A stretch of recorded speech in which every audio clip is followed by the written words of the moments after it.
You ready? I know you're ready. Hey, you ready? Barbara? I'll talk to you later. You ready? Sorry. Another? I'd like to open up the Board of Supervisors meeting for October. Let's give them the Pledge of Allegiance to the flag.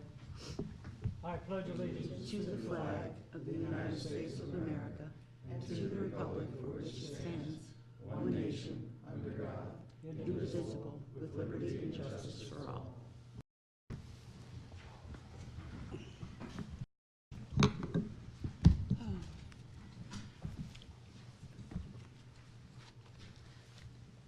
Evening, everybody. Welcome to the meeting, our October Board of Supervisors meeting. Would all the attendees sign in if you're going to do any speaking or such, please? The Township Board of Supervisors is a videotaped meeting, and anyone else recording the meeting should make the fact known now, please. Thank you. Comments by the audience and the members in general will follow completion of the board members' discussion of the topic.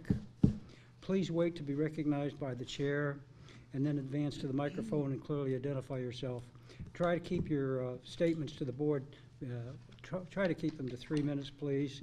Also, maybe you'll hear the gavel. Shout outs from the audience will not be acknowledged.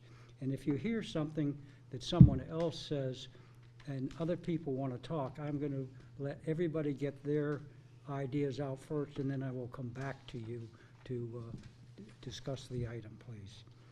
Proposed agenda items also should be submitted to the township manager no later than 12 noon of the Wednesday preceding any board meeting. Late submissions will not be placed on the current agenda, but will be held at a subsequent meeting unless approved by the chairman of the board. And I think you'll all realize what that's all about, because if my fellow colleagues can't get the information and digest it and look it over, they can't make a rational decision on it. And I think it's for the benefit of our taxpayers and such, my colleagues and myself, we get to read the material and know what it's all about so we can make a good judgment call and where we're coming from. So I'd like to do that. So, you're going to make a presentation, yes? Yes. Please do.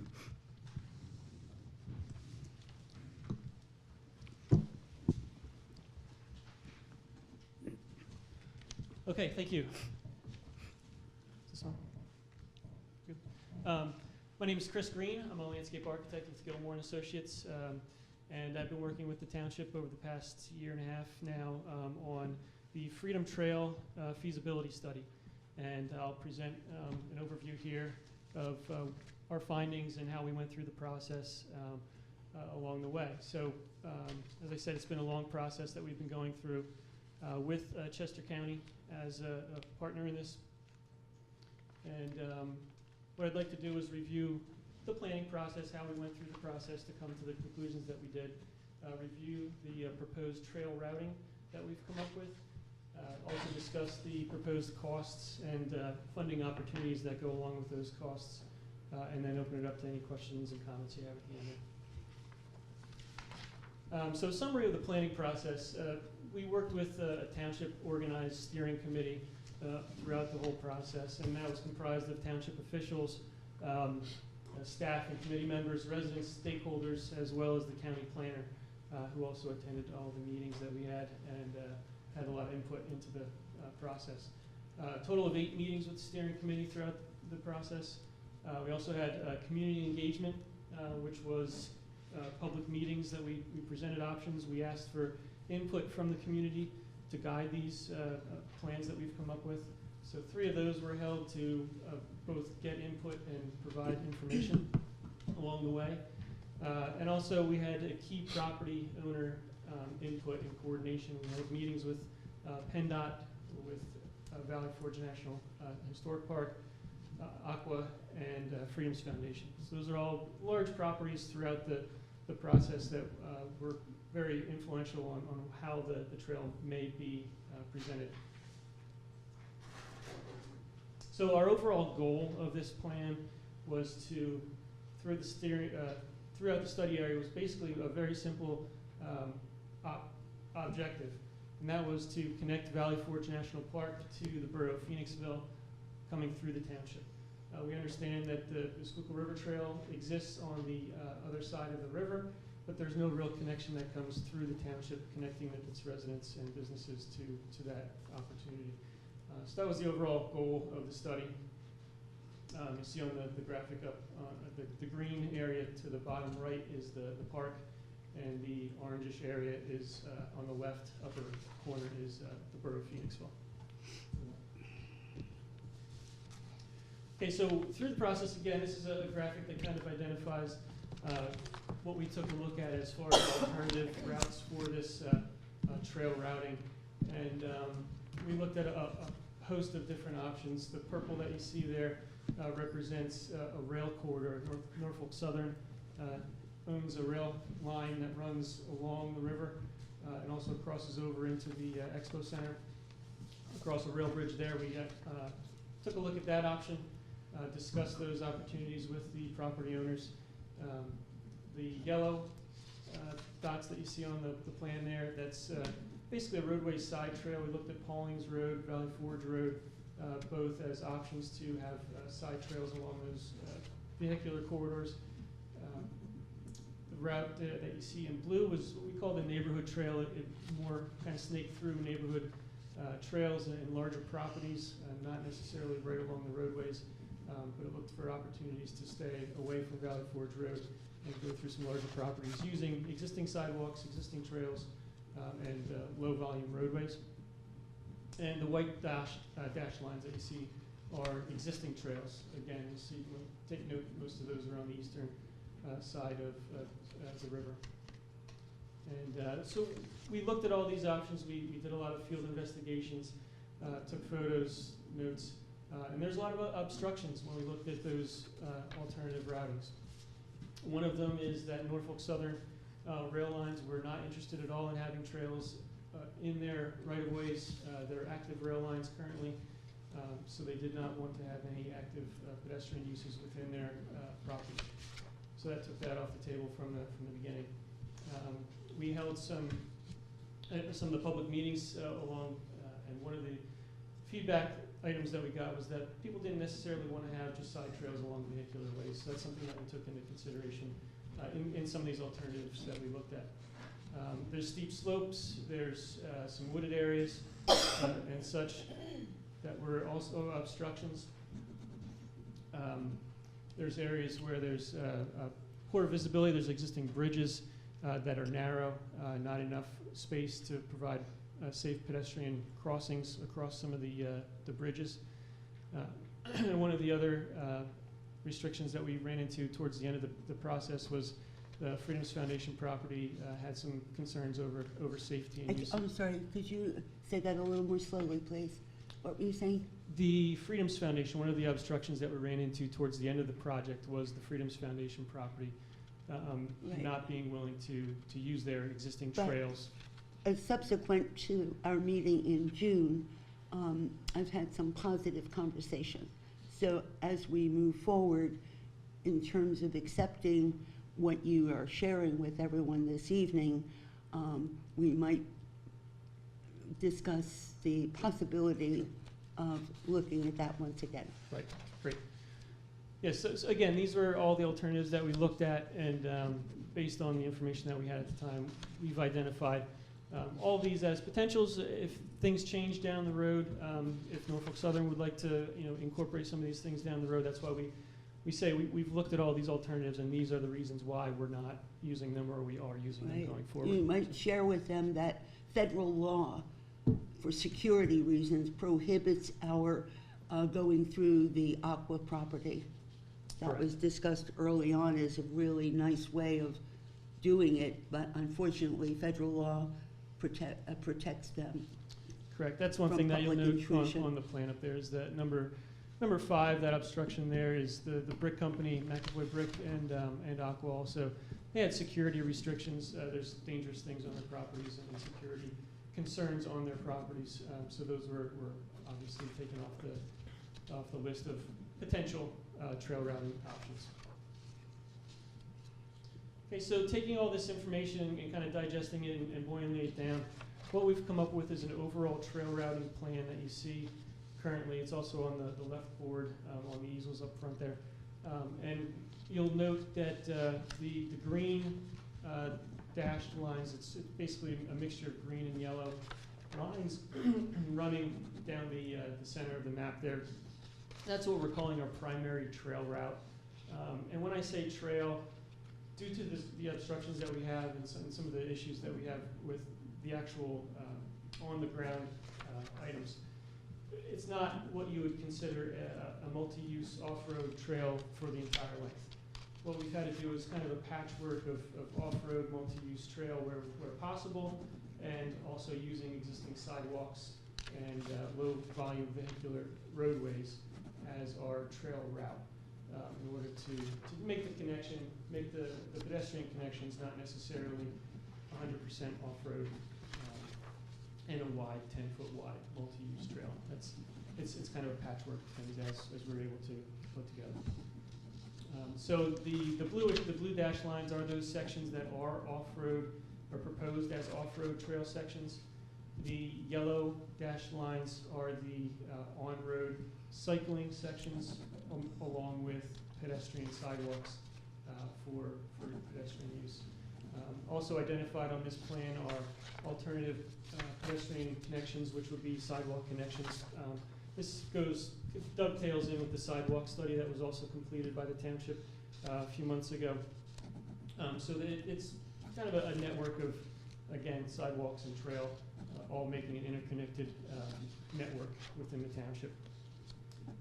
We've also identified areas of vehicular roadway intersections that would need to be upgraded, and some traffic studies and signalized intersection improvements in order to make this more pedestrian friendly. And there's also noted on here the orange dashed line is bicycle PA Route S, which is an on-road bicycle route identified by PennDOT. So again, it's not anything that's an improved trail network. It's an identified vehicular roadway that can be used by cyclists. So what we've done after we took a look at the overall trail routing, we've broken it down into different segments in order to break down costs and also potential funding opportunities that make sense, connecting 2 points and creating segments that can be done independently. Obviously, this is a very long, it's almost 4.5 mile stretch, so it would not be financially feasible to create the whole thing at once. So we've broken it down into smaller pieces that could be standalone, independent pieces. So I'll just kind of walk through how this routing goes through. We're going to start down in Valley Forge National Park there by Washington's headquarters. This is segment A. And this is a view looking towards the railroad, towards the river. And what you see on the right there is Joseph Plum Martin Trail, which is an existing paved trail that goes through the park. We would be connecting to that trail. So now we're turning around, looking the other way from the park, and that's Valley Creek Road straight across. Valley Forge Road is running perpendicular to the view. And what we'd do, we'd come out of the park and go right along Valley Forge Road, across to Valley Creek Bridge. Once you get to Valley Forge Road, this is the bridge that exists currently and the condition of the bridge currently. So it's only about a 4-foot wide walkway with an existing historic stone structure there. What we would be proposing here would be to widen that curb and provide a wider pedestrian way there, and also improve the surface, make it a more walkable, pedestrian-friendly surface. That would get you over Valley Creek. This shows a cross-section of that roadway, and basically we would be looking to reduce the lane widths there in order to gain an 8-foot trail on the one side of the roadway there. and maintain. There's currently on the left-hand side, as you're looking at this photo, there's a 5-foot wide gravel walk, which I think is used by horse equestrians to get to Horseshoe Trail and use Horseshoe Trail there. So that would remain as is. We'd be looking to, again, widen the right-hand side to 8 feet. Now, once you cross over the bridge, you come to an access area. This is existing current conditions, access to water and sewer that runs back through this access way. And again, this is on Valley Forge Park property. And what we'd be looking to do here again is utilize this existing corridor to support our trail. And we should point out to everyone that we work with the superintendent of Valley Forge Park, Kate Hammond, and her associate, Deirdre Gibson. They were very helpful in organizing the way we would get through from the park to our township. That's correct, yes. They walked our proposed routing and basically gave us a blessing of, yes, this looks like the most feasible, best route through the park property. Okay, so that takes us to where, towards the left-hand side of that first segment, segment A. We're still on Valley Forge Park property. So this gets you towards, there's an existing wood line there, an existing meadow. There's some signs of people using this as a trail already, just kind of walking the woodland edge. And that's exactly what we're proposing in our trail routing here, is to follow that woodland edge so we're not having any woodland disturbance. You'll have the experience of being on the edge of the woodland and meadow area there. Is the post office off to the left there? Is that where? The Not post yet. office Not is yet. in the Not yet, yeah. background. We haven't gotten there yet. Yep, Okay. we're getting there. Yep. This is still further south on Valley Forge Road. Basically, Orchard Lane that comes up. We're back in that area, back behind there. But we are heading towards the post office, and now we've reached, again, following that wood line. Now we reach the Valley Forge Baptist Church and Cemetery, and right next to that is the post office. So we go behind the post office property, behind Valley Forge Baptist Church. Again, this is still on Valley Forge Park property at this point, but this is where we would jump to the Valley Forge property. So again, skirting the church property, still having good views into the historic structure and the historic site, but going around it. Okay, so that's where we now go to segment B, B1. Okay, so this is the Freedom's Foundation property now that's adjacent to the cemetery. We would come along their property out to Valley Forge Road, and this is an existing entrance here. Again, this is one of the areas that we looked at, using that entrance and getting onto their property, utilizing some of their existing trails. At the time we finalized this, there were some questions whether we could do that or not. So in lieu of going through their property, what we're showing here is to follow Valley Forge Road along the side. There's some steep slopes in this area. There's some vegetation, some trees that are, would make construction expensive in this area and difficult to do. But this is, again, the Valley Forge Road right-of-way is 100 feet wide at this point. Potentially, we could, incorporate a side trail along Valley Forge Road in this area. Chris, I have a question as a follow-up here, because we haven't had a meeting since the situation regarding Freedom's Foundation. In order to provide for handicapped accessibility, I know in terms of my design practice, you can't have a grade more than 11%. So how would we face the reality of the grade there? The existing grade of the road is at about 8%. Okay. And that's estimated. So, and there's some other guidelines, design guidelines out there for side trails that basically may allow you to follow the existing grade of the road. Because in some cases you're not able to, if the road's 15%, how can you have a 5% or 10% trail next to that and have it work? So there are guidelines out there that would allow you to, if you're within the public right-of-way, follow the existing grade of the road. And still be able to access implementation funding because you're following the guidelines? Correct. That was my concern. Correct. Okay.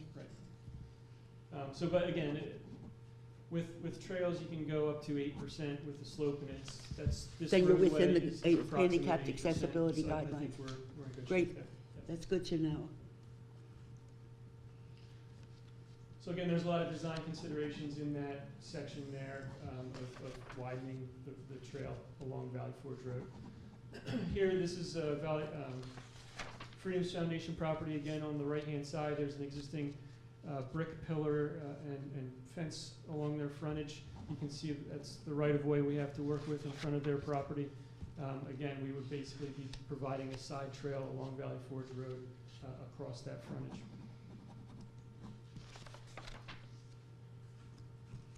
Okay, so now we're getting up towards the north end of that segment D, past the Freedom's Foundation property. Again, this is one where we don't have a lot of options as far as opportunities to stray from the Valley Forge Road right of way. So again, it continues along adjacent to Valley Forge Road in this location towards the Conference Center site now, Conference Center, Valley Forge, continuing north. And this would get us up to the intersection of Valley Forge Road with Ferry Lane. Again, here there's currently no pedestrian amenities to have people cross in this location. And we think this is a very good opportunity to connect to some of the residential properties that are along County Chris? Country Club Sorry Road. to keep asking you a question, but I thought we had, in our last ideation at our task force meetings, had the opportunity to have the trail go through the University of Valley Forge property. Well, since we're going along the right-of-way for... It's simpler to keep it straight it's as simpler to opposed keep to it veering going off. straight, right, exactly. There are opportunities there to connect any kind of trail networks within So there the might be a Conference Center way property so that of, they could make their way to because that. But there's- Dr. Mortensen served on our task force and they're open to the opportunity to participate with the Schuylkill Freedom Trail. Right. Yeah, there are opportunities there to connect into both of those properties, depending on what happens with future development of Right. those sites. But as far as just having there's no real reason to have it go into that site and then back out, because it's gonna have to follow the Valley Forge Road right of way. Got it. So there's opportunity there for connections, definitely. Okay, so again, here we would be proposing pedestrian improvements, pedestrian crossings at this location to make safe access. This is showing us at the intersection here. We would go down Country Club Road, which would take us to Maysfield Road. And what we would be doing here is, again, trying to connect to the neighborhoods, the residential neighborhoods along this area, providing crossing improvements and trail access along the left-hand side of Maysfield, heading down Maysfield Road, which is currently open space for that development on the left-hand side. So now we're looking down Maysfield Road, and you see on the left-hand side the open grassy area that would be, where we'd be proposing a trail along that route. Also, the roadway here, it's a very low volume vehicular roadway, so we would be proposing signage and things to promote share the road, which bicyclists could use the roadway. And the pedestrians, as it turns into a sidewalk, the walkers and joggers could have the opportunity to use the existing sidewalk network. So can I ask you, other than putting a sidewalk in that one area at the beginning, do you need to do anything other than that to change that area? It would be just the trail connection out to Country Club Road. And Which is then just, you mean just putting a sidewalk? we had a trail connection shown, so a wider pathway. So can you go back to connection. that picture?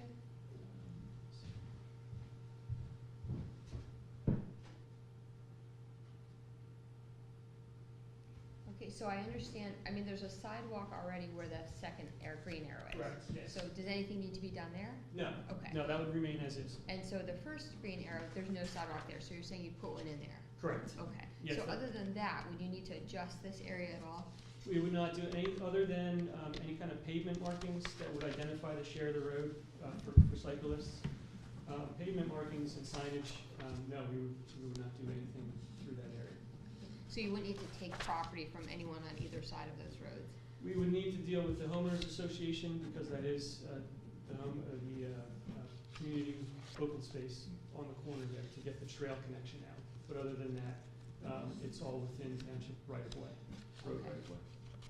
So you wouldn't need any private property owner easements in order Right. for the trail to go through? And people would not be concerned about this because there wouldn't really be any change to what they're seeing, except that you'd be adding some signage and some sidewalk in that very first green arrow section. Correct. Okay, good. I think we need a bit of a technical correction. They're not planning to put in a sidewalk with cement.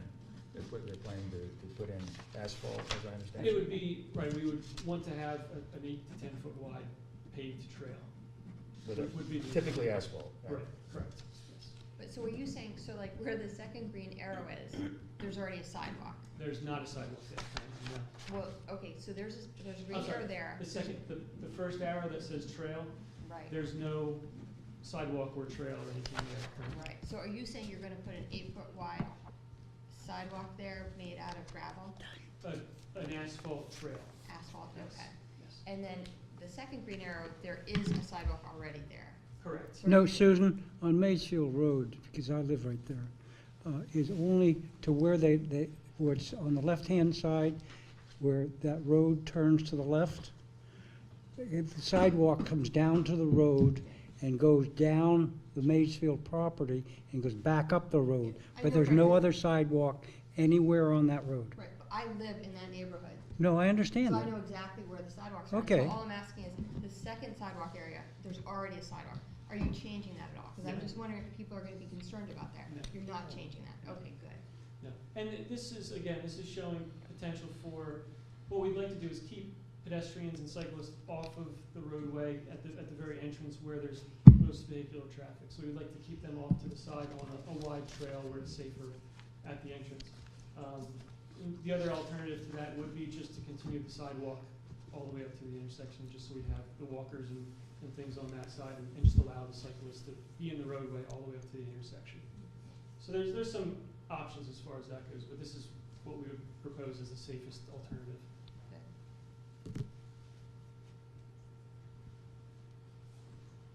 Okay, so this is taking us down, we would continue down Maysfield all the way till it basically dead ends into the reservoir property. This is a photo of that section there, where Township Road continues and connects to the reservoir property. Again, here what we would propose would be to have a pedestrian sidewalk along the left-hand side within the township right-of-way and continue to share the road utilization of the existing roadway to connect into the reservoir property. We did have a site walk with Aqua staff to take a look and see what was happening on the site currently, if it would be feasible to run something through their property. We took a look, and people are using the site now. There's worn trails. This is a photo from inside the site. People are in there. It's fenced off. You're not supposed to be in there. One of their primary concerns is safety and security of the site. So we discussed some things that they may want to see as far as additional fencing. We also discussed the fact that having people use this trail and having more eyes on the trail may provide them additional security through that area. So again, this is something that would need to be further discussed with Aqua to make sure they're satisfied with everything that would happen on their property. But it seems like a great opportunity to get you close to the reservoir. It's something that has great visibility and a lot of it's a nice resource to be able to take people by on a trail.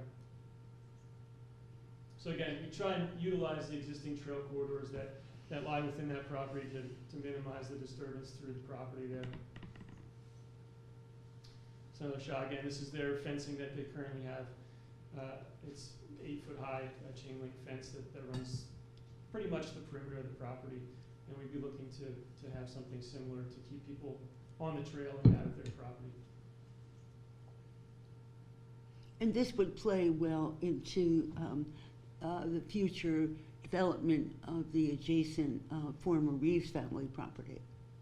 Right. Correct? Sure, yes. And so this basically runs along the reservoir until it gets back out to Valley Forge Road. This is the location of the newly replaced bridge at the reservoir there. Basically, they haven't provided any pedestrian accommodations with the new design of the bridge there, but there does appear to be enough room that we could do some, again, lane narrowing and providing a shoulder along the left-hand side of the bridge there. Just about 7 feet, it looks like would be able to obtain. This is a cross-section here. Again, it would be a protected barrier type of situation where you'd have well, the photo that you see there is the Audubon Loop Trail, which is a similar configuration to what we would be proposing to cross the bridge. It's a concrete barrier to provide safety for the pedestrians crossing the bridge while providing a minimum of 11-foot wide lanes. So again, we did talk about this with PennDOT, and they said that was the absolute minimum they could go down to as far as lane width. So they're generally on board with this type of a situation to get people across that bridge. That's good to know.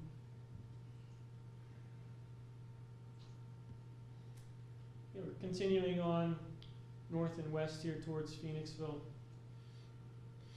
Again, following Valley Forge Road up along here until we get to Moorhall Drive. This is another kind of difficult area, but what we'd like to do in this area is try and get people across Valley Forge at this intersection to be able to, again, utilize the existing sidewalk network that's incorporated in Moorhall Drive and the development that's there. And again, a low volume vehicular roadway for safety. There obviously need to be a lot of study done here as far as pedestrian and vehicular movements and a way to signalize or sign or stripe in order to get people across at this location. There's a lot of moving parts that would need to come into play to have this actually happen. Right. Well, and interestingly, obviously, there's enough volume of traffic on 23 to justify a signal, especially if the Reeves property were developed. Am I correct, Jim, in that there was plans to have a traffic signal there, and if it's a pedestrian crossing, that would make it even better. Right. So there's a lot of things that I think we've had an opinion from PennDOT on this, connected with a proposed development of the Reeves property, and there's not enough cross traffic to justify a signal in that location, so they say. But this gives it more credibility Possibly. down the road. Forgive the pun. And so then once we would cross over Valley Forge Road at this point and head down Moorhall Drive, again, you see the existing sidewalks that are on both sides of the road heading in here. Again, we would promote the share the road markings and signage through here to promote cyclists to use the roadway and share that with the vehicular traffic. This is essentially what you have there, 14-foot lanes. There is on-street parking there, so we can't actually have bicycle designated lanes. They would have to be shared the road. It's not wide enough to have a designated bike lane here because of the on-street parking. But this is the typical kind of a section that you would see there with the sidewalk and then the shared road use down Moorhall Drive. Now we continue down Witherall Lane. And get us to our final segment, which is segment F here, which takes a look down South 2nd Avenue, which would then connect you into Phoenixville Borough.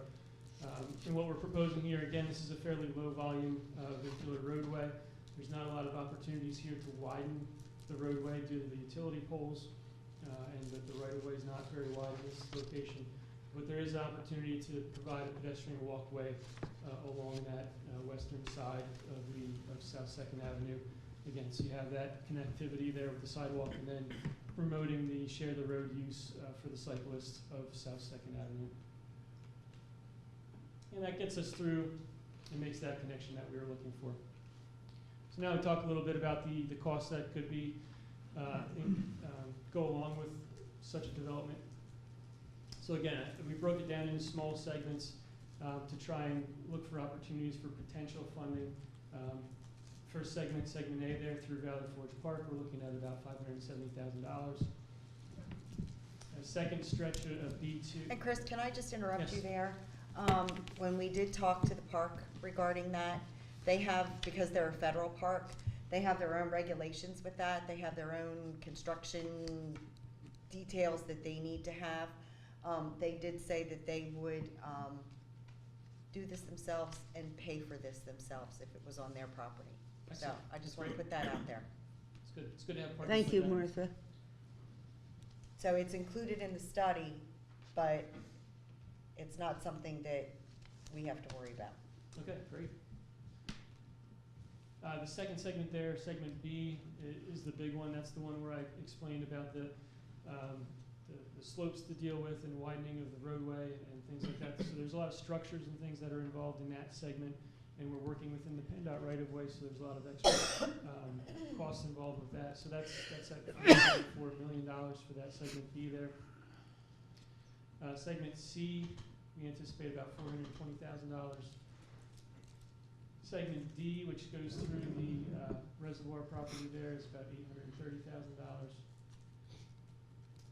Again, back on Valley Forge Road there, we're looking at about $990,000 for segment E. And for segment F, we're looking at about $450,000 for that segment. So again, broken down into different segments. There's a lot of costs there, a lot of design, a lot of construction. What we've included in the report itself is a detailed breakdown of each segment with unit costs for further analysis if things can be broken down further or lumped together for certain grant opportunities. We've provided a detailed cost opinion worksheet within the document.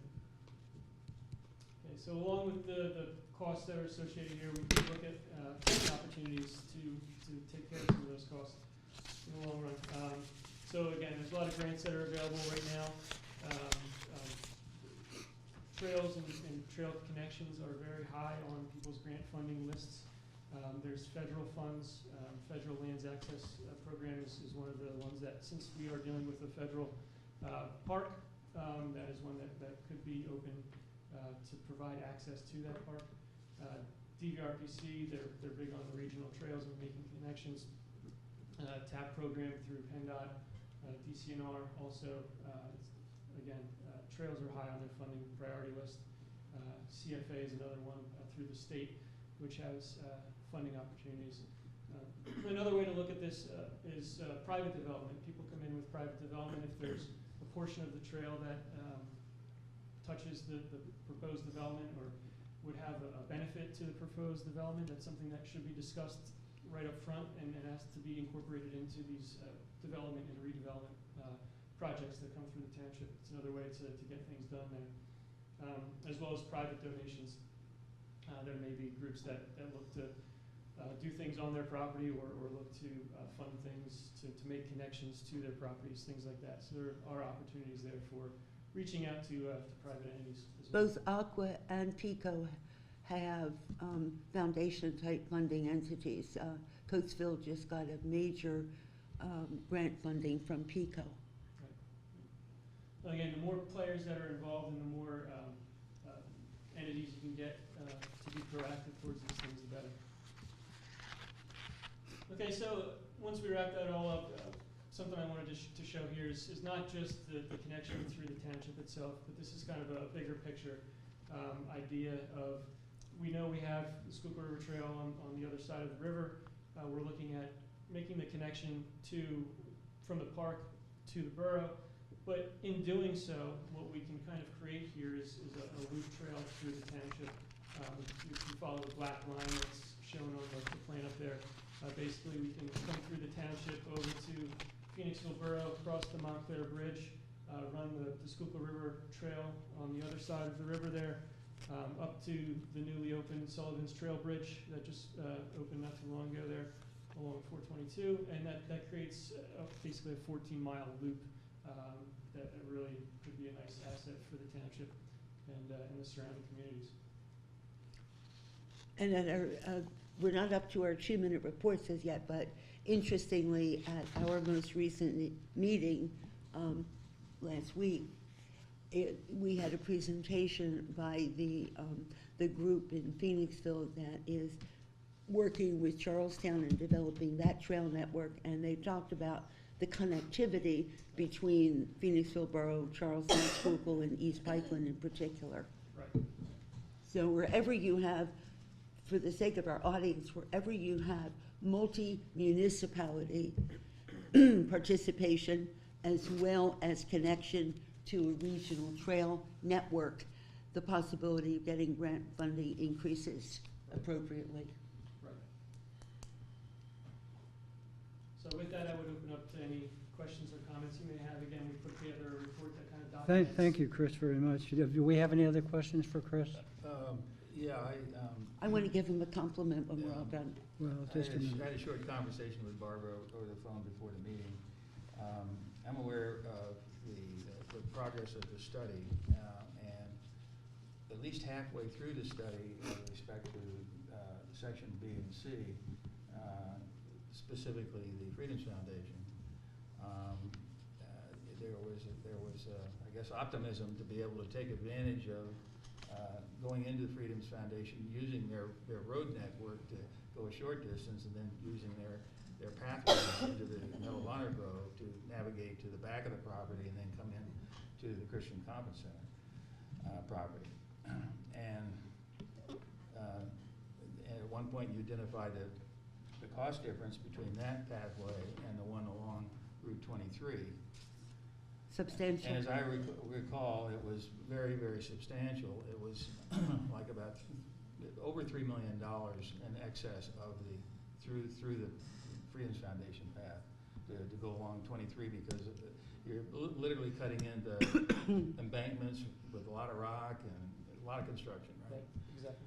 So I guess what I'm getting at here is we're about to take a vote on a resolution to accept the draft study.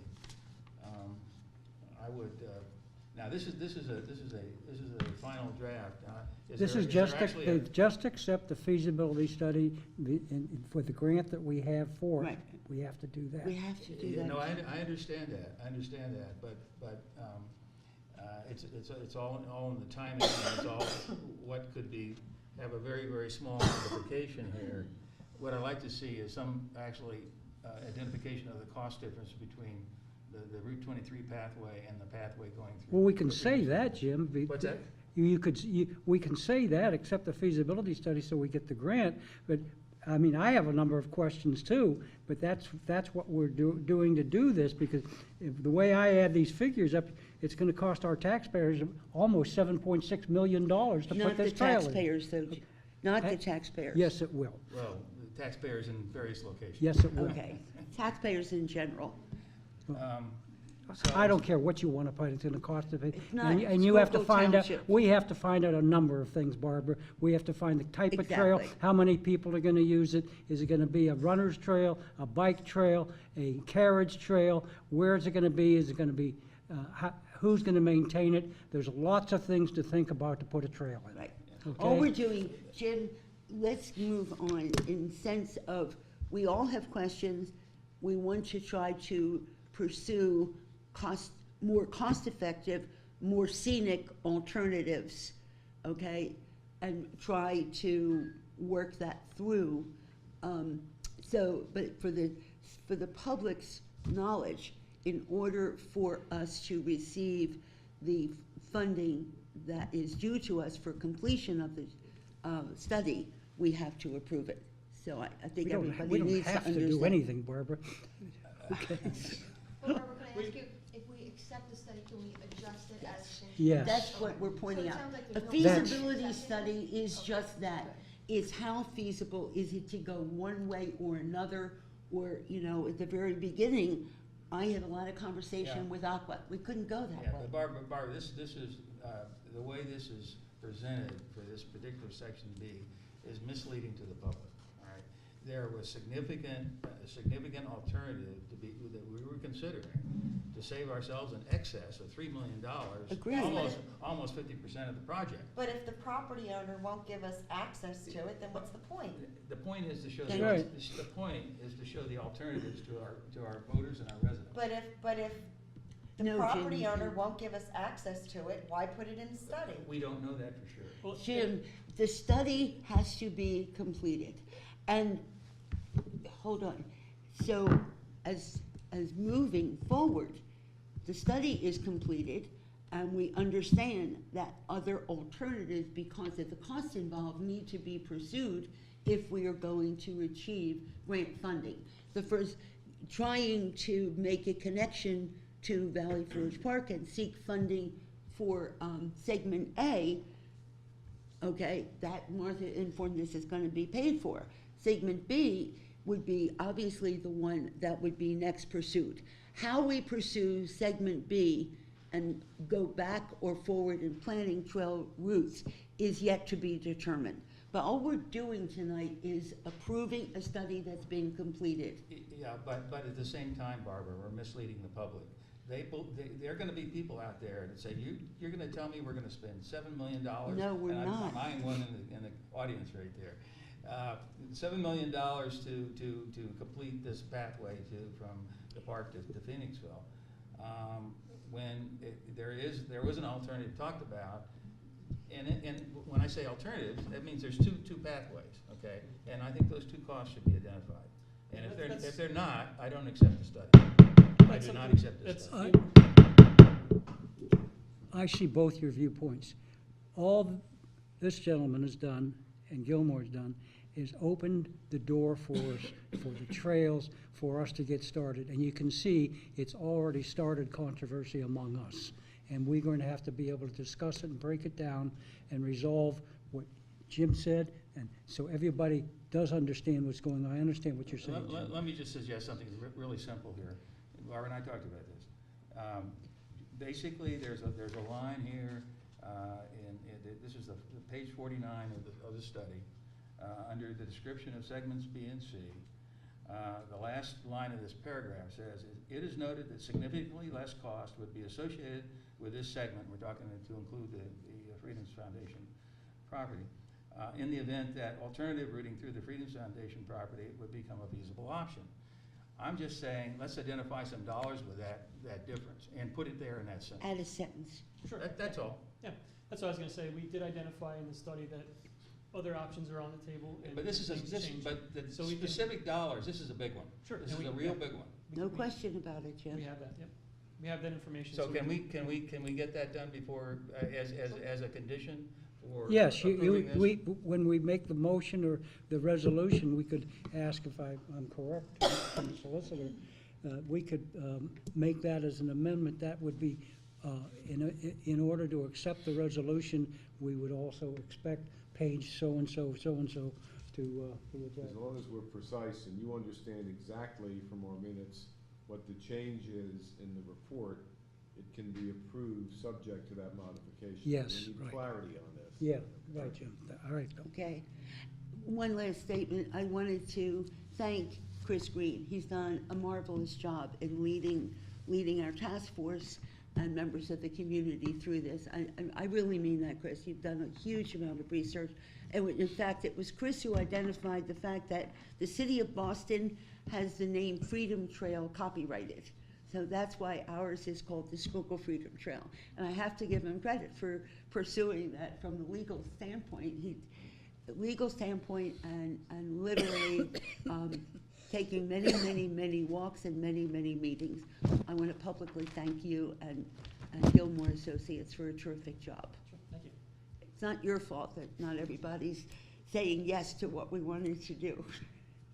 All right, is there any more discussion right now, for our colleagues? Fred, I just wanna make sure I understand. We're just approving the study. we're not saying we're going to spend. Not, That, any- not, exactly. I would never do that. That's all we're doing is I wouldn't do accepting the it. study, because it's reimbursement. There's too much more information.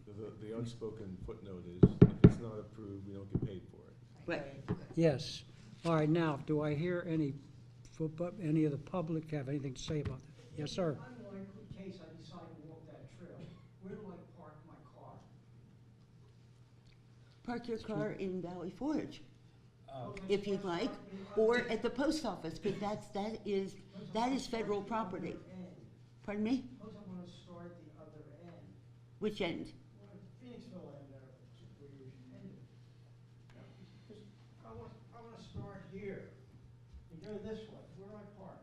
Suppose I want to start in here, you know, are there going to be designated places? You can park here if Phoenixville is supposed to receive implementation funding for bringing the trail across the Montclair Bridge. So you can park near Lock 60. I think the study should show that where these are parking areas that go along with it. Good point. Good, that's an excellent point, thank you. Can we do that, Chris? We do- In the other plans, there's a lot of other plans that are not shown here that are in the final document that show existing parking areas. We're not proposing any additional parking areas through this, but we do identify existing parking areas that could serve as trailheads. I know sometimes the post office is jammed, and they don't want people hiking their trails, parking in the post office. Well, but the point to be made is that the post office property is federally owned.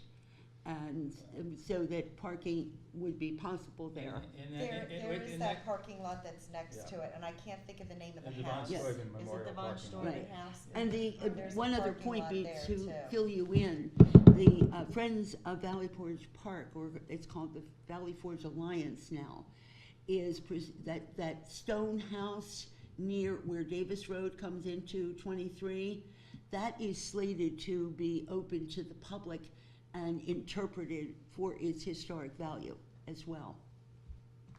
Okay, So they'll probably increase parking there.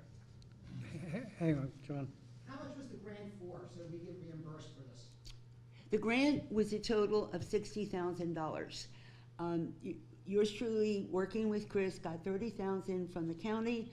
We got $10,000 from PICO. We got $5,000 from the Community Health Foundation. So the cost to the township's match was $15,000. Okay, John? Thank you. Yes, sir. And if you, Just for your information, in the 70s, we tried to put a stop sign at Country Club where it comes into Valley Park. The state made us take it down. And also, we tried to get them to pay for traffic lights at Charlestown and Pot House.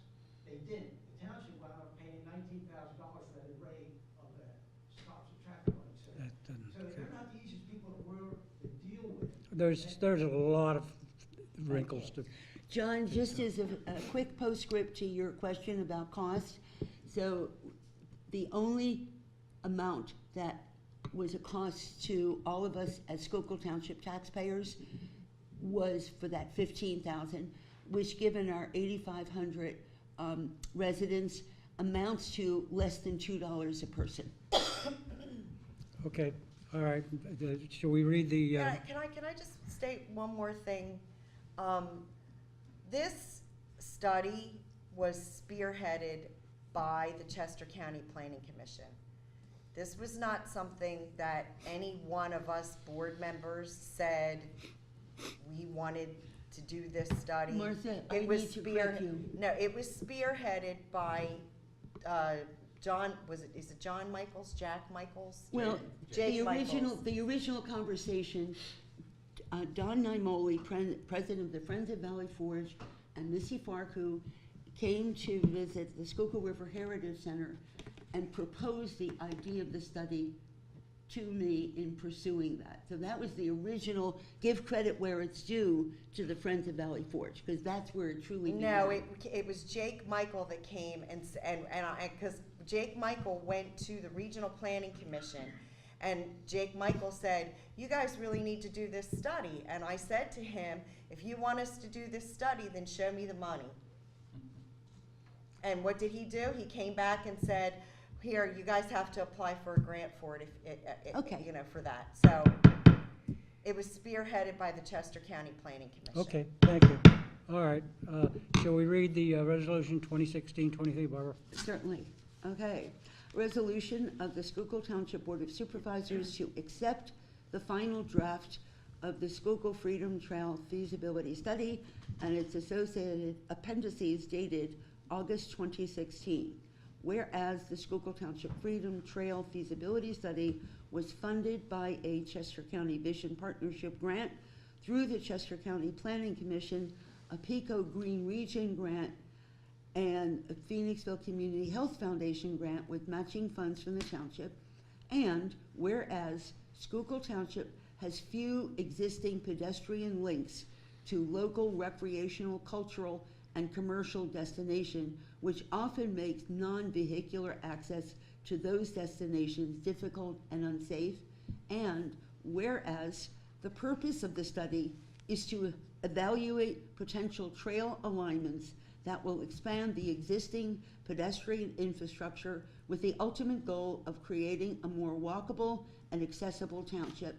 And whereas providing safe pedestrian links and connection from Valley Forge National Park to Phoenixville Borough through Schuylkill Township and connecting to the Schuylkill River Trail is important to support and encourage healthy lifestyles, build a strong sense of community, support the local economy, increase property values, and whereas an expanded connected trail network has the potential to transform the function of the township's roadways from solely for vehicular transportation and utility corridors to key elements in its vision to become a more walkable community.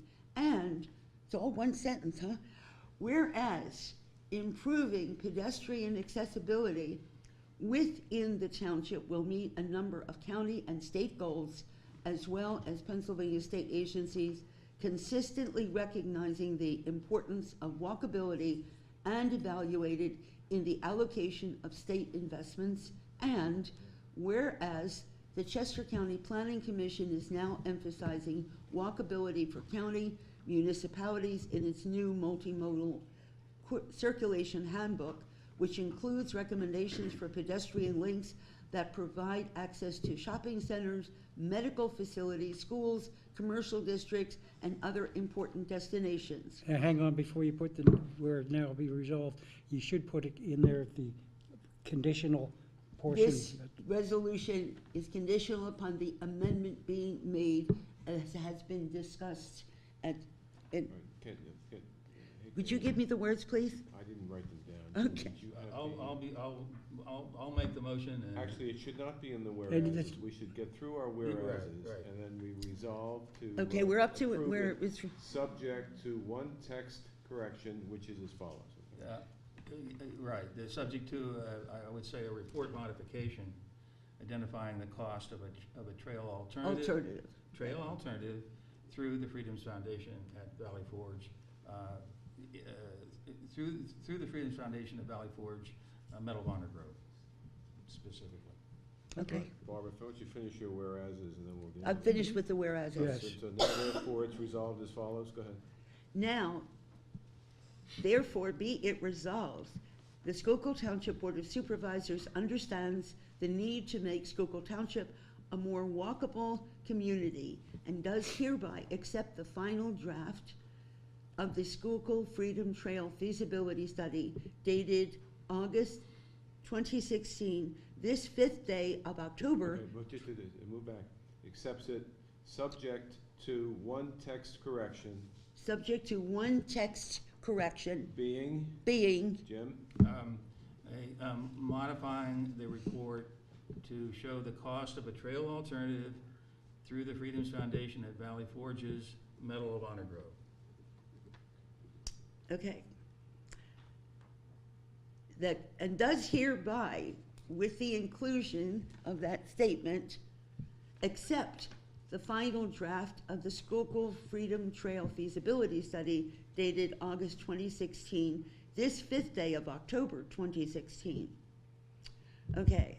I, Madeline Harbison, Township Secretary, Schuylkill Township Board of Supervisors, hereby certify that the aforegoing is a true copy of the Township's resolution number 2016-23, adopted at a regular meeting of the Township of Schuylkill held the 5th day of October 2016. Okay, Barbara, that's really not part of the resolution, but I think it's now time for the board to vote on the That's right. resolution.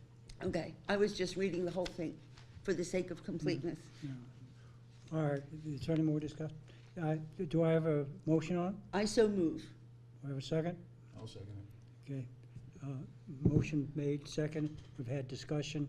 May I ask a question before the vote? Do we need to be specific down to the page that Jim mentioned? I don't think so.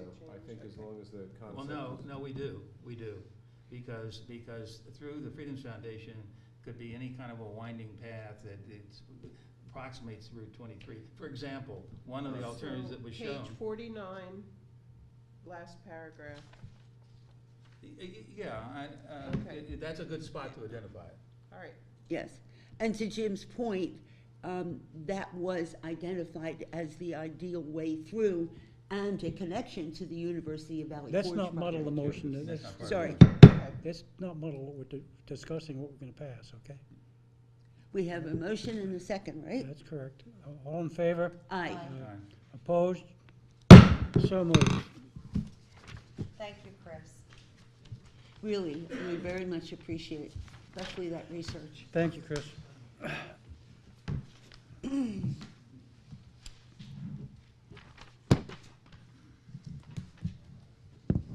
Chris, could you, you provided us with the final version of this as opposed to a computer version, a paper copy? Yeah, sure. Thank you. I'd appreciate having that so I could use All right, it. everybody. This is just a technical question here. This at the moment reads final draft. Is it going to be submitted to the county as the report without the draft on surface? It has to include everything on it, Jim. No. The word draft indicates that it's not finished yet, okay? No, we're gonna change that to adopted Okay, on all right, this good. date. Yes, okay. Let's move on with our meeting, please. I'd appreciate it. The next item is the consent agenda for the minutes. Has everybody looked at the minutes? Yep.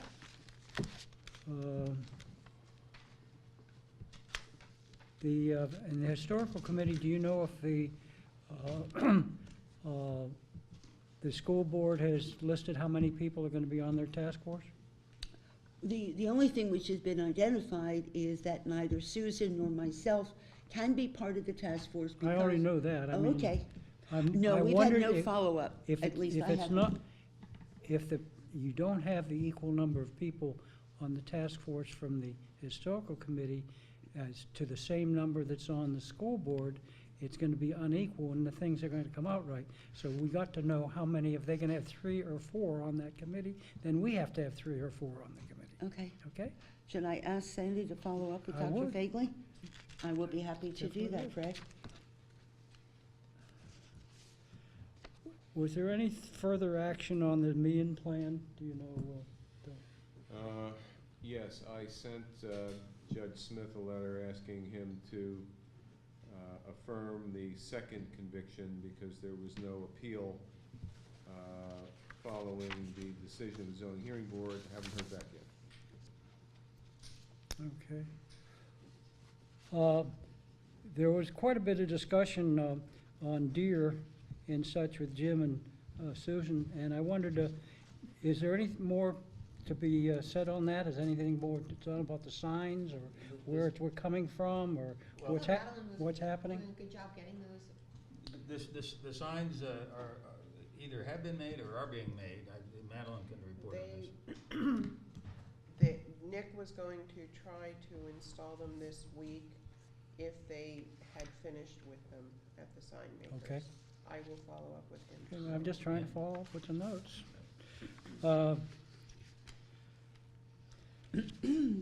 Because it says it should be revisited by the board, and that's what I'm doing.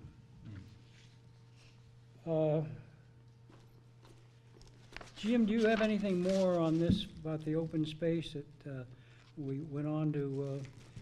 I haven't seen the item that we're supposed to have. OSC felt appropriate to be play a role similar to an order to the commissions and councils to advise the board on any proposed development. And Mr. Monk explained that a ranking system, and he was supposed to show it to us. I haven't seen the ranking system yet. They have a ranking system, but what they need to do is take another look at the open space map. Is he gonna supply that to us? The map needs some updating. Okay. Would you ask him if he'll supply it to us then, please? They've got to get working on it. Okay. Well, it said, and I asked him also to present suggestions made this evening, the OSC to come back to the Board of Supervisors with any comments. I don't see him coming back. I'm just reading the minutes now. Well, in their report, they passed a resolution wanting to be first off the block in terms of development, and we voted that down at our last meeting. So I personally do not feel that that is a positive way of handling each of our commissions equally. Actually, it's sort of the way it was handled. What they wanted is to be like first or second in line, like the Planning Commission and the Historical Commission and our other committees and commissions are to basically have a discussion with the developer or the property owner. I can't agree with that. That's what we disagreed with. That's what we voted against. Correct. But what we That's what you ended voted. up with was providing a notification to the planning to the Open Space Commission when the initial discussions are taking place and bringing them in to those discussions. Right. as I Well, understand. we need to, this deserves further discussion, but not during Fred's comments. Right. All right, the last thing on the minutes, Chief Fetterman, have we been doing anything with Mr. Mertz, and have we gotten the speed trap out there or anything? I have not yet. Where we used to put it, there's now guardrail. So I'm trying to find a spot up near his place instead of doing it down further, because it's not gonna give me the true screen that I need up by you. And I'm trying to catch up to Nick on maybe some alternative things we can do up there. What is he doing? We're gonna do a traffic study and stuff. But I have no place to put this right now.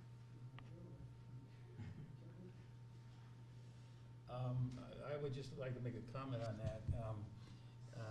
And this, maybe jumping the gun on an announcement here, but the Valley Creek Road is scheduled tentatively for opening October 17th. I'm gonna be mentioning that under But announcements. that can affect the traffic study. Okay. Okay, so maybe wait till maybe wait till 3 Thanks, weeks, Jim. or 2 Yeah, weeks, fine. whatever it is. I'm gonna be mentioning that. We just got that email today. We hope. Uh, PennDOT and Tredyffrin don't move all that quickly. Bill, this includes you too, and also Barbara. The last paragraph here. Supervisor Cohen requested the Open Space Commission consult with Gilmore and Associates regarding the survey completed by Gilmore and regarding the value and cost of the easement. Superior, then I recommended to the board that Butura, the bill, our solicitor, his township solicitor, oversee open space transactions, and she supported this. I'm in contact with everybody, so I don't need to oversee on that new situation. We're fine. Okay, I just want to make sure that's right. Okay, everybody. So we've gone through the minutes. I'm sorry to be so lengthy, but we have such a fine person that takes the notes to this thing. She puts the things in there, and I will pick them up. And the devil's in the details. Sure, this is good. She does a good job. Okay, do we have, and we accept all the reports as they were submitted? Yes. Yeah. Okay, I have some comments under the 2-minute reports. All in favor of this? Do I have a motion to accept the agenda and the, I'll make that motion. I'll second. okay, all in favor? Aye. All opposed? So moved. All right, 2 minutes reports.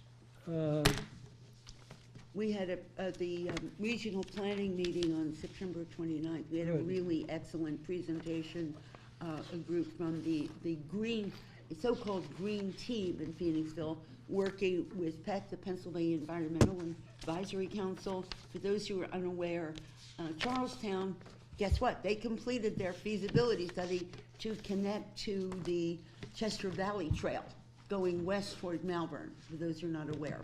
And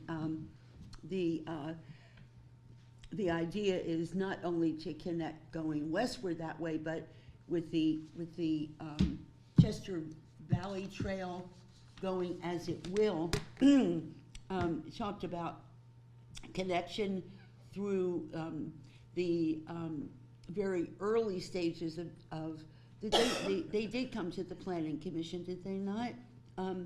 The They property didn't of have enough time the to talk VOTEC about it. school. Anyway, long story short, I will talk very fast and will not exceed my 2 minutes. We had an excellent presentation about the municipalities working together to develop a regional trail network. Jim, I think I'd like to see you give a report on the extensive planning commission meeting that we had. Can you give a short 2-minute report on what happened so our public and our taxpayer knows what's going on? I hate to jump you like this, but Refresh my memory. University on of the Valley Bible Forge. conference. What's that? And the The Bible conference. University of Valley Forge property. Yeah. It's called by its right name. I don't care, Barbara. The National Christian Conference Center property is now owned by the University of Valley Forge. They were actually given the property. Initially, they thought they would expand their campus into that property, but they did some hard calculations and eventually concluded that would not be in the university's best interest, so they have engaged a developer to develop the property, and that developer is Endeavor Properties, and they are proposing a continuing care retirement community for that property. That didn't go over well with the neighbors. With the people who live close by. Let Jim finish his report, Sorry. please. Do you mind? But let's give it. Jim is the objective liaison, not you. Let You're him do it. absolutely right, Let Fred. him do it. Okay, But let's be factual. The neighbors are not happy, the Open Space Commission is not happy, because To because say this the is least. an open space property. So, we've got a couple of balls to juggle here. The number one question, well, first of all, the proposal, their sketch plan, essentially used up just about every buildable square foot on the property, with the exception of a center sort of courtyard, but that you know, they were really, just think of 265 housing units, okay? That might give you an idea. So, anyway, the Endeavor folks got the message. I'm thinking they're gonna come back to the planning commission with some other concept, hopefully, that might be more palatable, but the ball's in their court as far as I'm concerned. We'll have to see what happens. I think that they were proposing a facility that is really sizable, that didn't quite need to be that big, all right? So, let's see what they do. On the other hand, there was considerable amount of green space given, but you're right, they're going to modify, my understanding, to modify their plans. But being honest and straightforward as well as open space, this is an ideal location for us to have development along Route 23. So therefore, I think we need to be fair and objective, and people who are 65 and older are giving up their large houses and wanting to move into other types of developments. So, I'd just like to add then that I think this has been zoned a certain type of zoning, and we're now going to be changing the zoning. So people who bought their properties relying on it being R1 residential are now gonna have some facility right near them. All I wanted it's done, it had extensive review, extensive interest by our taxpayers, over 70 or 80 people that were in the room, and there's a lot of interest being shown on this thing. I just want all of us, since we're on webcam and such like that, that everybody understands what's happening and how extensive this thing is, and I thought the liaison should give us a little 2-minute report, so all of you don't have all these questions coming at you, and people have some understanding what's happening, Yeah. okay? Just one more comment, just to, to bookend what you just said, Susan. The premise of the open space program here is that it's more cost-effective for the township to preserve open space than allow residential development in that space. Okay, because there have been over 100 studies across the United States over a long period of time, that show that developments essentially don't pay for themselves. They cost more in services than they generate in taxes. So that particular property is zoned R1, and so that's the decision the board really has to come to grips with as to, you know, where do we want to go with it. And then I hear what Susan's saying, the neighbors moved in and they saw that it was zoned R1. They're zoned R2, by the way, the ones that were coming to the meeting, which means they're closer together. What is determining, folks? We don't want to, I didn't want to get into the minutia of this thing, but whether we want to start it through the process of going through all the township rigmarole, it goes through the township manager, the planning commission, historical commission, EAC, historical commission, to start working through our processes to accept it as a viable thing to do within our township. That's all I'm Exactly. doing. This is just So, a sketch plan. You're going to hear more about this. Starting I thought it was the developer was very poorly organized, and we're not supposed to get into that. I just wanted Jim to. Careful That's with that enough. hammer. May I put a cap on this and say only nothing's been filed yet? That's Right. right. The board is obligated to continue to maintain its objectivity throughout. Right. Exactly. And I know that. obviously, you can't make any promises or We have have- private discussions with developers. Thank All you. this is general info. All right, now the nicest Fred, thing, I have a 2-minute report. hang on, Okay, please. sorry. You know what this is? Okay, That's the agenda. okay. I think that's the next item to talk about, if you don't mind. I was going to, in fact, to give you a compliment, but maybe I won't now. No, that's all right. I think one of the nicest things we have to do in our agenda is to talk about our treasurer and our treasurer's report, because. Well, Fred, I actually have a 2-minute report as liaison to the Oh, EAC. oh, you do? Okay. Yes, I do. Go ahead, Before- Rick. Before I do my treasurer's report. Okay, On Saturday, October 29th, our I'm going to announce that. Go ahead. members of our Environmental Advisory Council are having a litter pickup as part of the Great American Cleanup and the Adopt a Highway program here on Valley Park Road. Back in, I think it was April, we started here at the Township Building and went in that direction and came back. We made it to Valley Park Road and came back and collected almost 1,900 pounds in trash and litter. Wow. And this time, we're gonna start at the other end of Valley Park Road at the Valley Forge Volunteer Fire Company, and we're gonna head towards Valley Park and then go back again. We need volunteers to help us with this. We'll be at the, like I said, at the Valley Forge Fire Company at 8 o'clock on Saturday, October 29th. So just for a couple of hours, we could use your help to make our township Sorry, beautiful Martha. and get Thank rid you of very trash. much. Thank you for that. Thanks, Martha. Now we go into the fine thing, because your township is right on the money and we're ahead of schedule. So would you give us a treasurer's report, please? Yes, as of September 30th of this year, we have a balance in our general, we have a balance in our general fund of just over $4.1 million.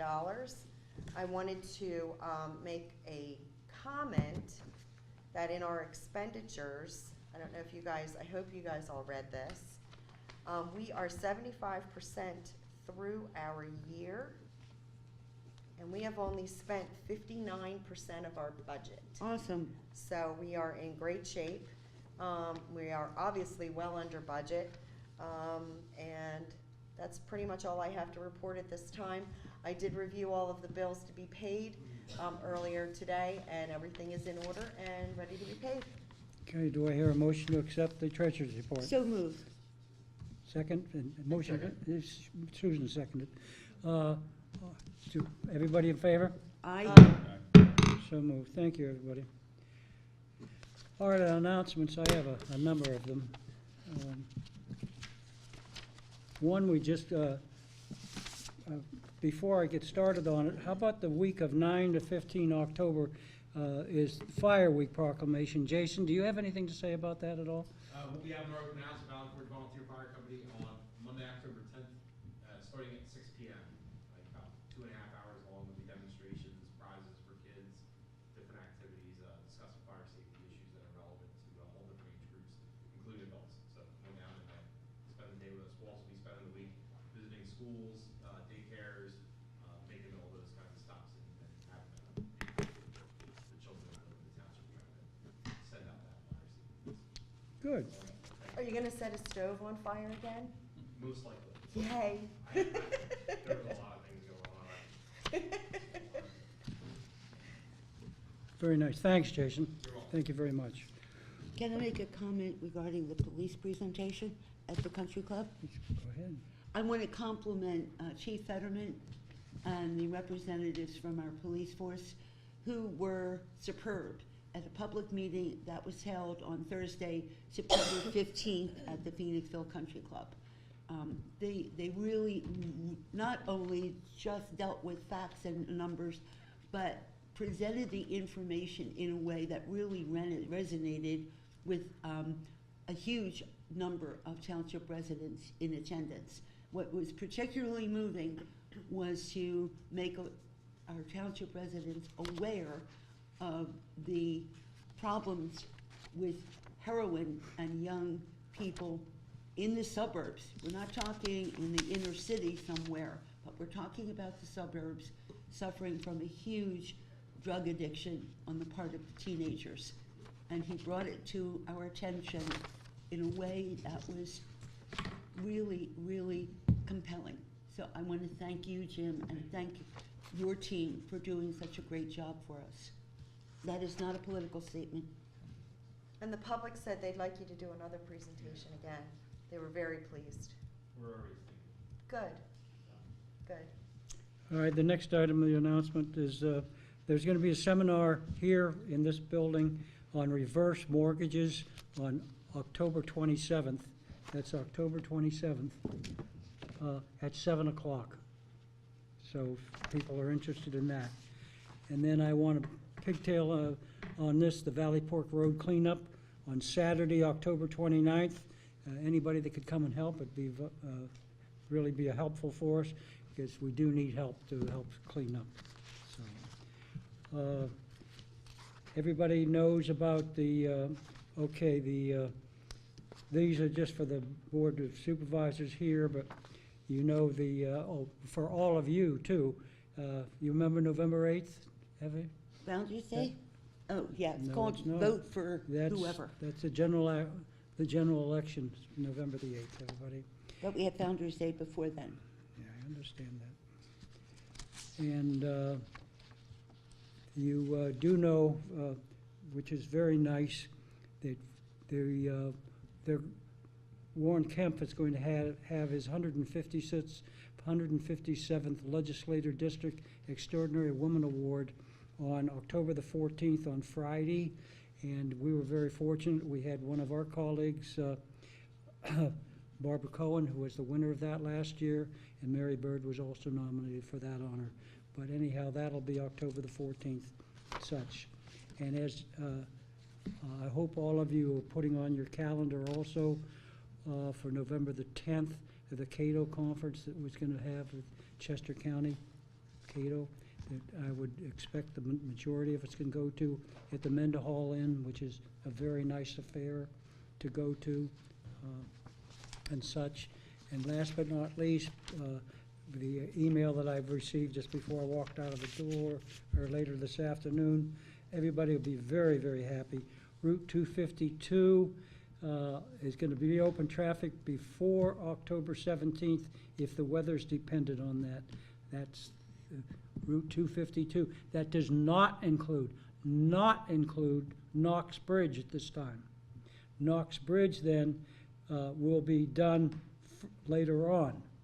They have a main sewer project there on Yellow Springs Road, so that is not done, and that will be done in later on. So, but remember, 252 will be done. That'll take a lot of That's time. very good news, because earlier they had said that that wouldn't be open till the end of the year. That's Right. correct, yes. Right. But Okay, it all depends if the weather is behaving. That's correct. Just make sure that Hurricane Matthew stays away. Right. We're getting, We don't want it to come upriver. they bring us all worried about it, just like snowstorms. Legal matters, please. Yes, Fred, thank you. As usual, there are a number of matters percolating, but nothing that's worthy of public discussion. Okay, I'm very sorry, I have to go back to announcements again. Founder's Day specific? Excuse me, I have to go back to announcements for a minute. One of the, you know we're into October and November, is leaf time, we have the recycle czar and such, so Mr. Shaughnessy, do you have some things to say for us? The leaves speak for themselves, Fred. Anybody that lives in a wooded area knows that they started early, and it's just a function of the amount that are coming down. Yeah, we do offer, I think it's 3 weekends, 3 Saturdays in November that we man the compost site over by the Valley Forge Sewer Authority. I think it's 5, 12, and 19. November 5, 12, and 19, folks. And then there's December 3rd. And we man it in case there are people that just can't dispose of their leaves any other way. We do compost them. It's a site that the township uses the road crew for the leaves that they do have to pick up. You know, obviously you can't just rake them into the street. That's not going to work in our township. So if you do have no other way, you can certainly bring them over on those Saturdays. We're there in the morning. And the rest, I think a lot of people have figured out other ways to dispose of their leaves in their trash holders to pick them up on certain dates. But no burning. It looks like we have a lot of contractors that work in the township, so, but that is available for township residents. If Okay. we have a contractor that clears our leaves for us, can they, dump it at the site? And they do, usually, I mean, on those Saturdays, there's no issue at all. It just, would wanna check with Nick, just to make sure that the site was open. We generally leave it open some of the time during the fall season, once we get into those Saturdays. Okay. Um, But you only want contractors that are doing residents of the township? Yeah, and the one thing is, usually, it's kind of silly for contractors to come a great distance, because there are, I mean, Okay. if you're. Yeah, if they're you're all doing over the leaves in place. Bridgeport, They Yeah. have a site, Yeah. if Borough has a site, so, I don't think that's been a big issue. Okay, And we can't really discern scoop yeah, leaves from. Schuylkill leaves from. Charlestown might be stupid, but it's worked out pretty well so far. Okay. Yeah. Thank you, Jim. Okay. Yeah. Thank you, everybody. Thank you for letting, bring that in. Do we have any bids to open up for the, Yes, Fred, we have one bid. Phil? It is sealed. This is from Cedar Springs Construction.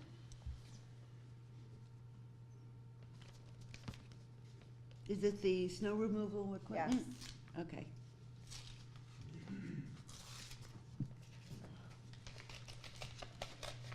The one bid. I'm making a mess of the envelope, sorry. It doesn't count, so it's fine. Ugh.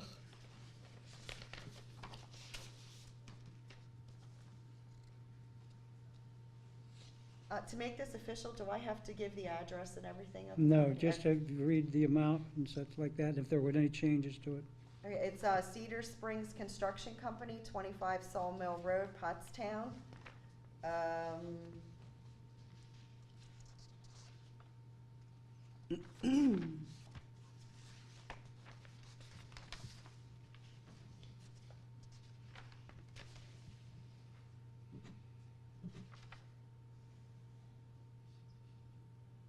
It appears they've made no changes to anything. This is the company that we use all the time. The total for this is $284,100. Do you know what we paid last year?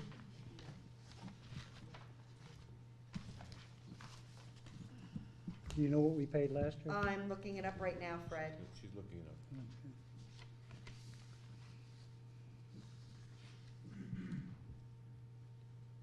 They were our people that did it last year, everybody. In fact, the last couple of years of it. right? Several years, yes, Fred. Okay. So no one else submitted a bid, huh? No, No, he's never used the bid. they haven't for a long time. Okay, never mind, all right. I just wondered if it was, what the increase was from last year. All right, do I hear? Fred, I'm sorry, I don't have it. Yeah, you won't handy. have it in there, okay. Excuse me, Fred, normally, the bid document is submitted to Nick for review to make sure everything is Yes. in That's order. right. And then it's up for a vote at your next meeting. It'd be unusual to vote on it tonight without. That's correct. Review. All we did was open it. Okay? All right, move on to the next item. Consideration of approval, acceptance of the bid for the Schuylkill Township equipment. We don't do that now. All right, you can do it subject to Nick's approval if you wish, but it still has to be looked at. I have no problems as long as we do it subject to Nick's approval. That's okay with me to pass it as a motion. I don't know what other That's people. how You make the normally motion, done. I'll second All it. right, I'll make a motion that we approve and accept the bid for the $284,000, is that correct? $284,100. I would, Subject to the review. make to that motion with the acceptance that Nick review and look at the bid, and he knows the people, he checks the references and the insurance, et cetera, like that. I would make that motion. And I'll second. Okay, any discussion? All in favor? Aye. Aye. So moved. So you don't have to have it on the agenda. Madeline, do you need this? Next, anybody else have anything else for old business? Okay. New business, I would ask all of you to consideration of the appointment of Mr. James Lombardi, Township resident to the Schuylkill Township Zoning Hearing Board, per the recommendation of the current zoning hearing board members. I so move. I'll Second? second that. All right. Any discussion? Is he currently on the planning He commission? is on the plan, he ought to So he would resign. leave that commission resign. to be on the zoning hearing board? That's Okay. correct. No, I think he's done a good I job. sat in for a little bit of the interview, so, Which now leaves an opening on the Zoning. planning commission. Correct. right, that's correct. All in favor? Aye. All right. Any opposed? So moved. The second one is consideration of appointment of Mr. Sean Dempsey, the first alternate member who's been on there for a couple of years as a regular member of the zoning hearing board per the recommendation of the current zoning hearing board members. I so move. I'll second. I'll second, okay. All right, any discussion? Favor? Aye. Aye. So moved. Resolution and ordinances. I have a comment. at Hang this on. time. You're out of order, sir. I'm sorry to say. The Recommended, Constitution of this country guarantees my. on what? free On speech. what item? Do you have a, I have an item that I was sent this letter denying me the right. that's after we get to the, No, vote. Yes, no. it is, yes, it This is. Mr. the Keller. Chief agenda- Fetterman, this would is you the escort him agenda out, things. please? This is agenda things. You just denied my right to the agenda. What is it, what do you have to do on the agenda? I have everything to do it. What do you have? I wanna know. You only can bring up on the agenda what we just were Where's the talking agenda? about the appointment of Mr. Dempsey or Mr. Lombardi. Is that what you're talking about? Don't we do no? Is that what agenda? you're talking about? Yeah, don't we do any agenda items anymore? Mr. Keller, Only you're at out the- of order, sir. Don't tell me I'm not. You're out of order. Got free speech, ever hear of it? Around Keller. here, there is no free speech. Mr. Keller, What? you have your chance to talk. Well, okay, if you don't wanna hear it now, you're gonna hear it. You're going to have to wait Under for the audience public participation. That's when you'll have your opportunity, sir. We are trying to be respectful and polite. Please respect the law. Please sit down. Thank you very much.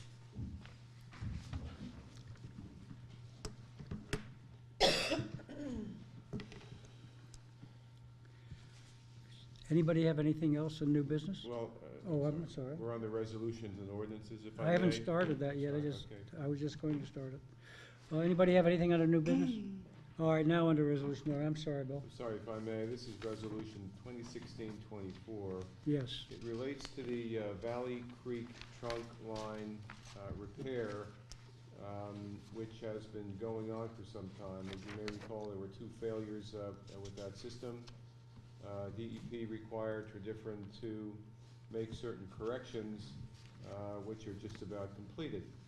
Now, every participating municipality whose sewage flows through any portion of that main is involved in an Act 537 plan, which relates to the state's regulation of sewer systems and control of sewer planning. So in order for the repair work that's been completed to match the sewer planning for the Valley Creek trunk line, each participating member municipality, and there are 7 or 8 of them, is required to sign a resolution adopting and modifying the official plan for sewage for each township to coordinate with the changes made to the Valley Creek trunk sewer line. So our flow through the trunk line is minimal, but we are a member of that group, so therefore the form of ordinance has been reviewed by all of the solicitors and approved, and everyone else is signing the same one. This Okay. doesn't relate to the former question about who's going to pay what for which. That lawsuit is pending, and Okay. The townships are meeting to resolve that, and there's been some progress toward a resolution. Okay, but this is separate from that. Well, it's related to it, it's the same line, but it's different from the lawsuit. Okay. I didn't want to, I just wanted to confirm that we're not signing on to something No. with regard to payment. No, nothing about payment. Okay. All right, so I've had this resolution 2016-24. Do I hear a motion to accept it? I so move. Do I I'll have a sec- second. All in favor? Aye. So moved. Thank you, Bill. The next item is consideration of Resolution 2016-25, assigning signatory authority for an application for traffic signal approval for a school warning device to Pennsylvania Department of Transportation. And where would this be placed? Yeah, where State Road hits City Line Avenue. Where Washington Field, that intersection. Okay. I so move. Any discussion? Yes, I do actually. Sure, Jim. Want a second? Well, no, I'm not gonna second. Well, somebody needs a second. I'll second. Okay, all right. We have just a programmatic or signing thing here. It's attested to by Mary, and then Madeline certifies it before going as a true copy. The question is, can Madeline attest for Mary, since she's not here, and also sign that it's a true copy? I think she can, because we at a regular meeting, we assigned Madeline as a temporary Right. sit-in, Right, I and we understand. passed that, so since it was passed in, at a board meeting and it was an actual motion, I would say yes. Yeah, Bill, is there any issue there? Jim, before you, I sent an email stating I had changed that. I am attesting to the resolution. Okay, and what about below? What's happening there? As the township secretary, I'm saying this was passed. Right, and that's why that And sentence that's all was in the other one. That's all that is. I'm saying that it was passed at a regular meeting of the Board of Supervisors, so. Okay, I'm a little confused. We still have this bottom paragraph here with the second signature? Yes. Okay. The first is just that it is Fred's signature. And then the second is saying that the resolution was passed at the meeting as it states. Do you see a problem? I don't see a problem, I don't see the issue, so Yeah. All right, we had a motion, and it was made and seconded, it was seconded. Any more discussion on it? Any public? Okay, all in favor? Aye. So moved. So, next item of anything more on the resolutions and ordinances. The next thing is The consideration of an approval of NESCO release number 3 for the Phoenixville Area School District Early Learning Center project in the amount of $772,785,024, or 100. 24 cents.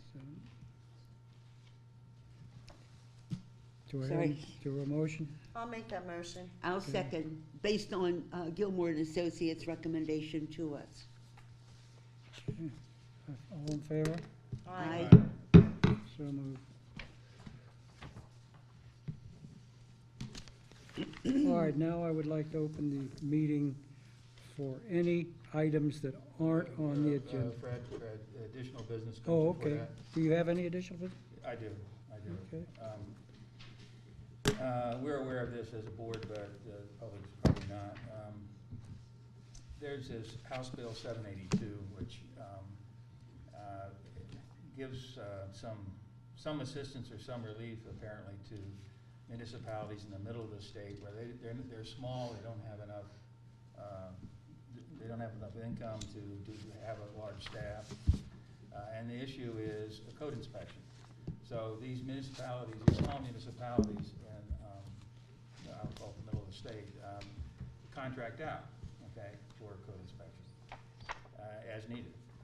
And there has been some objections in some quarters, again out there somewhere, that the code inspectors that have been contracted with are not necessarily coming to the right conclusions.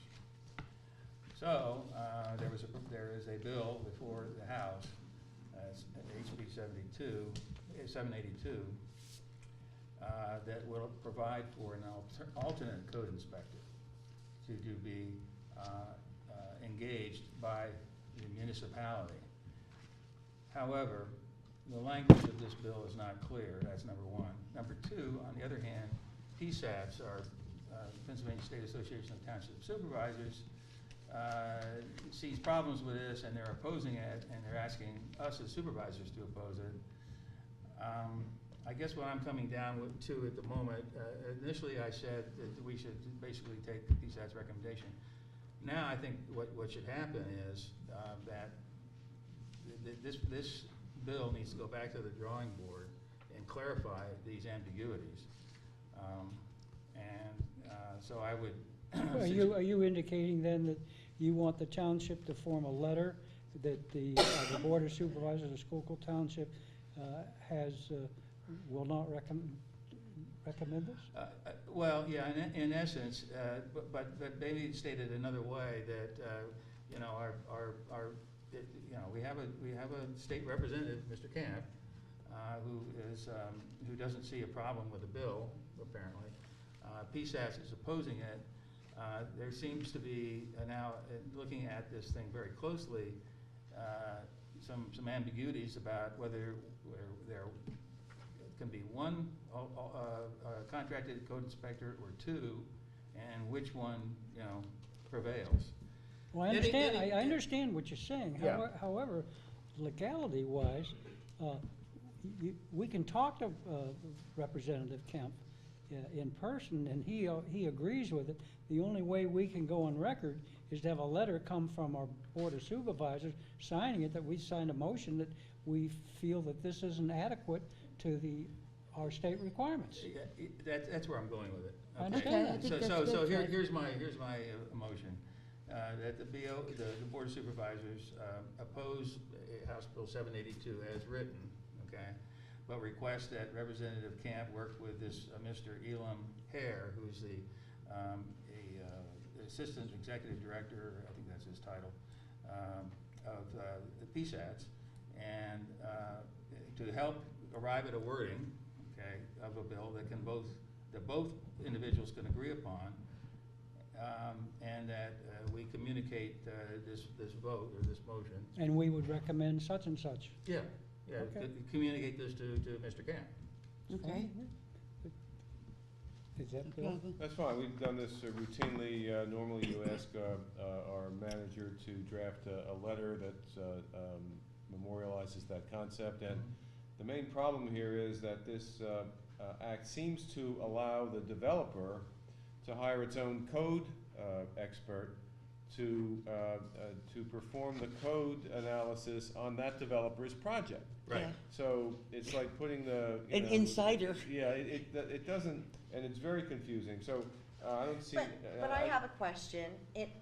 For our township, I'm not sure it applies or not, it's very No. unclear. I don't really think it applies to us, because doesn't Mark have the final say regardless of what somebody else's Well, code inspector says? We think so, but it's not clear, and I don't wanna wake up and learn. Well, that whether that's it not the case. belongs to our township or not, we're part of the consortium, we're part of, Yeah.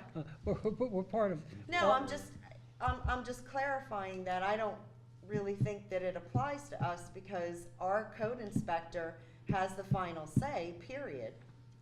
But if everybody would just shut up, I mean, not us, I mean, if the surrounding, I mean, people shut up, and they don't hear from people, then how does? They don't know what people How do are they know what's thinking. going on? And Right. to me, it's just a thing that should be said, because it is wrong.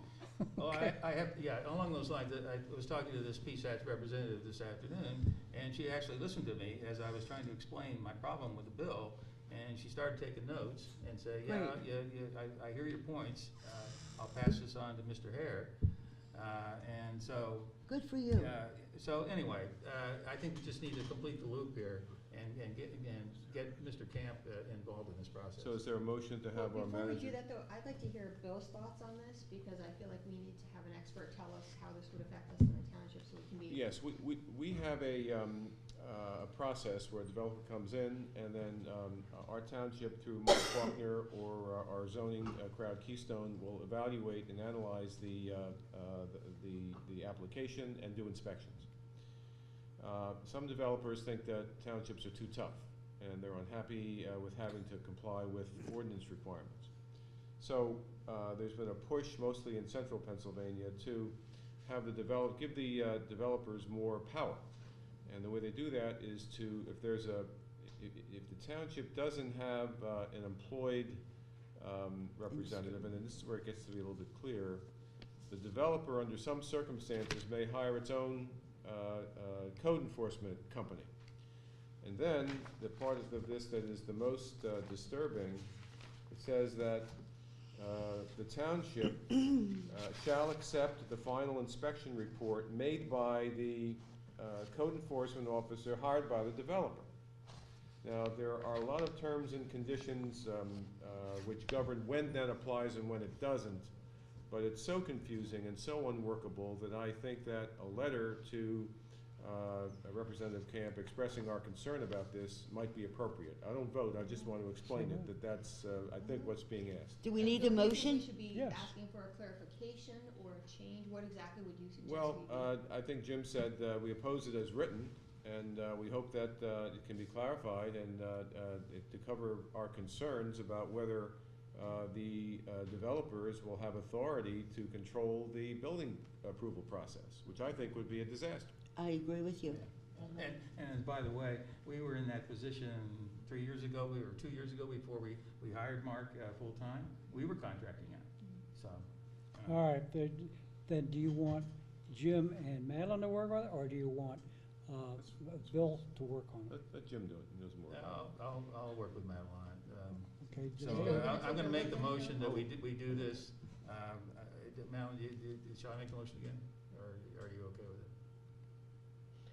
I have that, kind of a combined motion that we should write a letter to Representative Camp stating our opposition to HB 782 as written, and request that Representative Camp work with PSATs to arrive at wording that clarifies whether developers will have authority to control building code decisions within the Perfect. township. Good.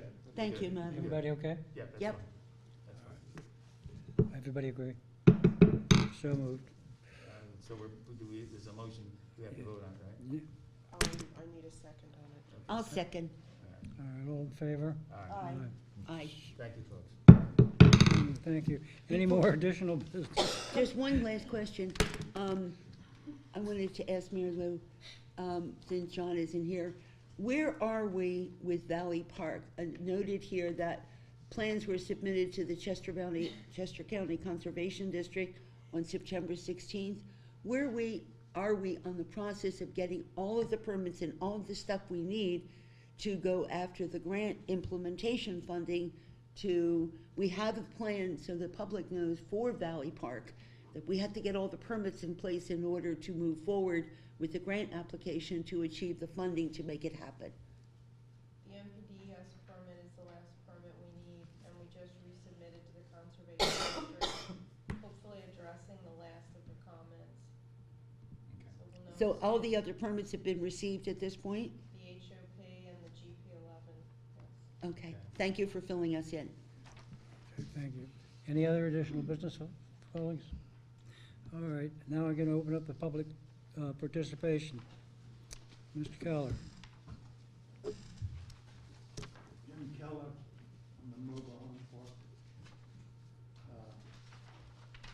You think you could send me a letter and just take away my rights? It's not gonna happen. It has been, your township police are buying beer for a known alcoholic who lives in the mobile home park, using your tax dollars. There is no regular police patrols in our park. Apparently, the residents of this mobile home park do not have the rights, other rights of the other residents in this township. And the third thing is that you have an ordinance which clearly states that the park owner must construct and maintain a play area for the children in this park. It has never happened. Why? Why has it not happened? The children in this park have no place to play. They had a portable basket there where they could shoot hoops, and they've taken that away. They've taken it away. There's nothing, there's no place for the children to play in this park. There's a beautiful area as you go down to the back of the park. There's nothing there. They're supposed to construct things. Well, we'll take that under, This is your ordinance. Mr. Keller, thank you very much. We'll take that under advisement and take care of it, How okay?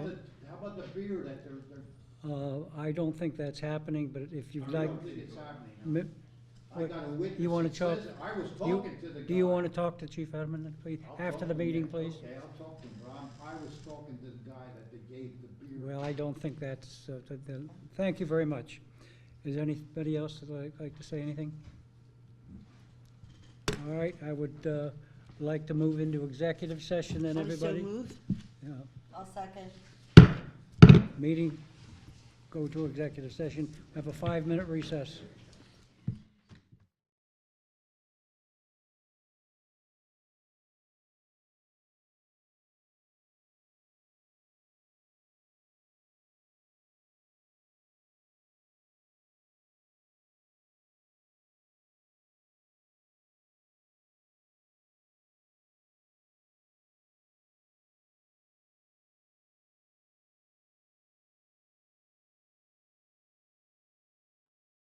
I'd like to open the Board of Supervisors meeting, moving out of the executive session that was held for litigation and personal issues.